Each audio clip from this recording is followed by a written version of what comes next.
In a humble village in West Africa, where most people live simple, hardworking lives, the local economy and the lives of the villagers are shaped by a few wealthy families. These families, specifically 3 rich men, stand out as the only prosperous people in the village.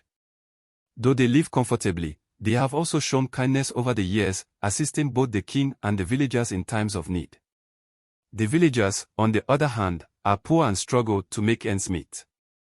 They often look to the king and the 3 wealthy men for help, and though the rich men do what they can, a lingering envy stirs in the hearts of many villagers. The villagers are increasingly frustrated, feeling trapped in poverty as they watch the rich men's lives unfold in comfort and ease. Stories begin to spread, tales of how the rich men supposedly exploit the villagers to amass their wealth. Rumors spiral out of control, each story more sensational than the last, even though no one has evidence to back up the claims. But jealousy has a way of blinding people to reason, and soon enough, these rumors are taken as truth. One evening, as the sun sets and shadows stretch across the village square, the villagers hold a secret meeting. They voice their grievances, one by one, blaming the 3 wealthy families for their misfortune. An elder stands up, his face etched with lines of hardship, and shouts, "They grow rich from our labor. Why should they be the only ones with wealth while we suffer?" His words stir the crowd, and voices rise in agreement. Another villager suggests they confront the king, urging him to either remove the rich men from the village or strip them of their wealth and distribute it among the people. In their anger, the villagers agreed to present their demands to the king the next morning. The next day, the king's palace is filled with the murmurs of the agitated crowd. When the king steps out, he is met with a surge of anger and complaints. The villagers demand justice, accusing the 3 rich men of hoarding wealth and treating them as pawns in their quest for power. The king listens, his expression serious, but inside he feels conflicted. He knows the 3 rich men have supported the village. They have been loyal to him, helping to fund the palace's upkeep, supporting his family, and providing for the villagers in times of famine. Yet, the sheer fury of his people worries him. The villagers look to him for justice, and he fears that ignoring their demands could spark unrest. The king, wise and cautious, asks the crowd to return to their homes. He promises them that he will investigate their claims and make a fair decision. But even after the crowd disperses, the king feels no peace. Unsure of what to do, he summons the wise man, a trusted advisor known for his deep insight and sound judgment. When the wise man arrives, the king explains the villagers' grievances. He shares his inner turmoil, torn between his loyalty to the 3 rich men who have helped the village prosper and his duty to the villagers who are calling for justice. The wise man listens intently, then strokes his beard thoughtfully. Finally, he smiles and says, "Poor men with poor minds. They do not see the difference between wealth and wisdom. Money will not change their lives if they do not change their way of thinking." Intrigued, the king asks the wise man for guidance. "Tell the villagers that you will fulfill their wish," the wise man suggests. "Summon the 3 rich men and explain the villagers' demands. Inform them that their wealth will be divided among the people to ensure that everyone can prosper. Let us see what unfolds." The king, though hesitant, trusts the wisdom of his advisor. He sends for the 3 rich men, who soon arrive at the palace. When he explains the villagers' accusations and the proposed solution, the rich men exchange knowing glances.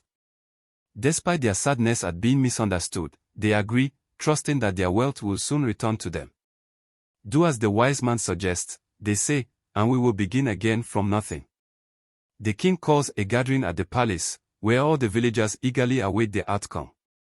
With a flourish, the king announces that he will grant the villagers' request. The wealth of the 3 rich men will be split evenly among everyone in the village. The news is met with jubilant cheers, as the villagers feel their burdens have finally been lifted. Each villager receives a share of the riches, enough to change their lives. They leave the palace, clutching bags of coins, and for the first time, they feel wealthy and powerful. As they scatter back to their homes, the village is buzzing with excitement. In the days that follow, the village undergoes a transformation. Villagers who once lived simply begin to spend lavishly. Parties and celebrations become a nightly event, and the streets are filled with laughter and music. Some men take on additional wives, women buy expensive jewelry and clothing, and the entire village lives as though they have an endless supply of money. Meanwhile, the three former rich men begin working quietly in the background. They reopen their stores and businesses, reinvesting their time and energy into ventures they know will succeed. They watch with silent amusement as the villagers flock to their shops, buying goods they don't need and paying premium prices. As the months go by, the villagers' newfound wealth quickly dwindles. Their coins are spent on food, parties, and luxuries, and little by little, they find themselves returning to their former lives of poverty. In 6 short months, the villagers are not only poor once more but even worse off, having sold or squandered much of what they owned. On the other hand, the three rich men have quietly regained their wealth. Through careful investment and wise decisions, they have become even more prosperous than before. The wealth of the entire village has, in effect, returned to the hands of the rich men. With the village once again steeped in poverty, the king calls another gathering at the wise man's request. The wise man stands before the villagers, his gaze steady and his tone serious. "Do you see what has happened?" he begins. "You believe that wealth alone would change your lives, yet here you are, poorer than before.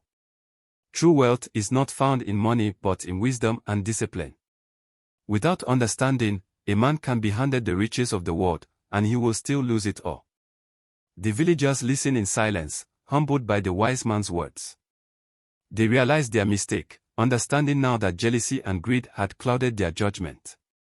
They had blamed the rich men for their hardships, yet when given the same resources, they had proven unable to maintain or grow it. One of the elders steps forward, his voice full of regret. "We judge without wisdom, and we have learned a hard lesson," he admits. "We thought wealth alone would solve our problems, but we see now that it takes more than money to build a life." The wise man smiles kindly. "Do not be ashamed, for you have gained something far more valuable than coins. You have gained understanding. Use it well, and perhaps you, too, can create a legacy of prosperity that will endure." From that day forward, the villagers begin to change their ways. They work harder, seek advice from the three wealthy men, and learn the importance of saving, investing, and living within their means. The three rich men, recognizing the villagers' earnestness, offer guidance, teaching them the principles that had once brought them success. The village, now united in purpose and wisdom, begins to prosper in a way it never had before. The king, the wise man, and the three rich men watch with pride as the villagers transform, knowing that this time, their prosperity will endure. Moral of the story: true wealth is built with wisdom, discipline, and understanding. Money alone is fleeting, but a wise mind and a generous heart can create lasting prosperity for all.